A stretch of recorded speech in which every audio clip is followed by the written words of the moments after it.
Nous allons maintenant résoudre l'exercice 4 de la partie salaire et assurance sociale de l'examen professionnel de spécialiste en finance et comptabilité 2016. L'exercice 4 vaut 2 points et on nous demande d'expliquer sous forme de mots-clés ce qu'on entend par bonification pour tâches éducatives. Nous sommes dans le domaine de l'AVS. Voici la réponse qui est donnée officiellement. Les bonifications pour tâches éducatives sont des bonifications créditées sur le compte individuel AVS. Elles sont comptabilisées pour les années durant lesquelles une personne assurée exerce l'autorité parentale sur un ou plusieurs enfants âgés de moins de 16 ans. En d'autres termes, il s'agit d'un revenu fictif qui est crédité sur le compte individuel d'un assuré pour les années durant lesquelles il exerce l'autorité parentale, ce critère étant déterminant, sur un ou plusieurs enfants âgés de moins de 16 ans. Donc il ne s'agit pas de paiement en espèces. Ces bonifications seront prises en compte ultérieurement au moment du calcul de la rente.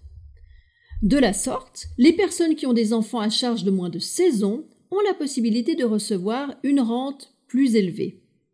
Voici à quoi ressemble un extrait de compte individuel. Ce document peut être commandé en tout temps auprès de votre caisse de compensation, soit par un coup de téléphone, mais encore mieux par voie électronique.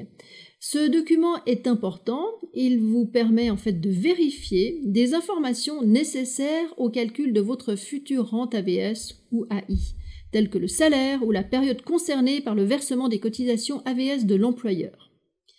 Les bonifications pour tâches d'assistance ou les bonifications pour tâches éducatives en tant que revenus fictifs figureront effectivement sur cet extrait de compte individuel au moment où l'on calculera votre rente AVS.